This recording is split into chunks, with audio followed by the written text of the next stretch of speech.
so much. Thank you so very much. Whenever I come to this city, and if I have 20 minutes to spare, I come to this building.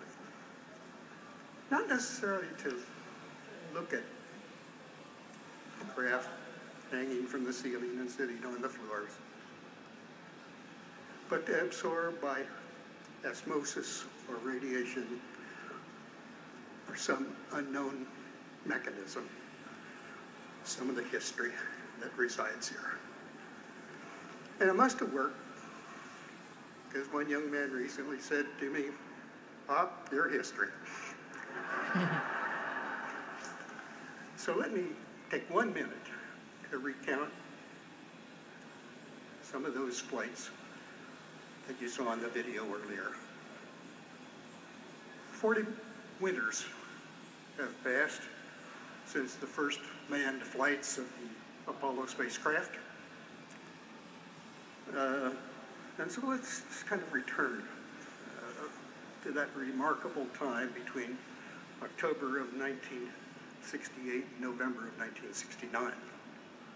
Those 13 months began with the first manned Apollo flight, which demonstrated the ability of its command module to fly longer than a duration of a round trip to the moon. Just 2 months later, second flight, in a remarkably bold move, flew to and orbited the moon. The third flight, in Earth orbit, tested the lunar module in its inaugural flight. 2 months later, the fourth flight took a lunar module to lunar orbit in a dress rehearsal that demonstrated the ability of mission control to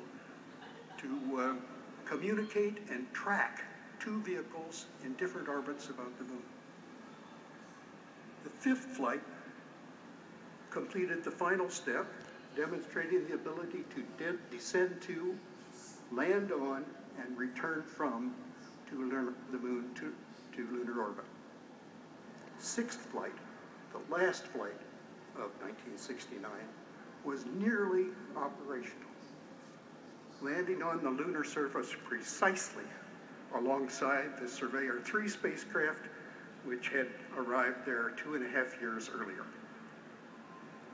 No flight test program of any complex flying machine was ever conducted so efficiently and with such a small number of flights.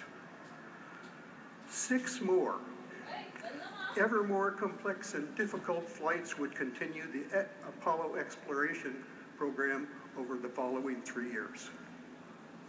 Those successes were very impressive 40 years ago, but they were not miraculous. They were the result of the imagination and inventive minds of the people in the Apollo project since its inception 8 years earlier.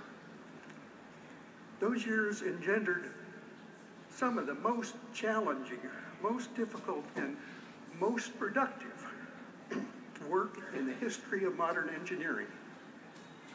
8 years, including a 1.5 years of redesign as a consequence of those deficiencies that were responsible for the tragic and fatal fire of the Apollo 1 spacecraft. Creating a strategy, a configuration, and a craft to carry men to the moon was staggeringly complex. It required the very best in creativity, determination, and perseverance that could be assembled in the American workplace.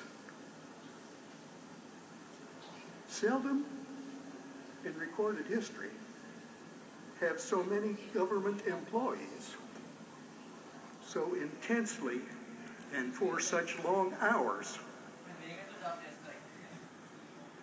worked at their chores. And seldom have so many aerospace industry engineers and craftsmen been so careful, so diligent, and so determined. It was a superb national enterprise. Our knowledge of the moon increased 1,000-fold and more. Techniques were developed for interplanetary navigation and travel. Our home planet has been seen from afar, and that perspective has caused us to think about its and our significance. Children, inspired by the excitement of spaceflight, have come to appreciate the wonder of science, the beauty of mathematics, and the precision of engineering. Young minds in our own country and around the world now believe they can do great things, and they can, if they apply themselves as intensely as the Apollo workforce did 4 decades ago. Tonight, we remember a special time. We remember a time of passion for perfection. We remember a level of achievement which really surprised us all. Human interest and media coverage this month confirmed that many others remember that time and remember Apollo with some warmth and even a little admiration.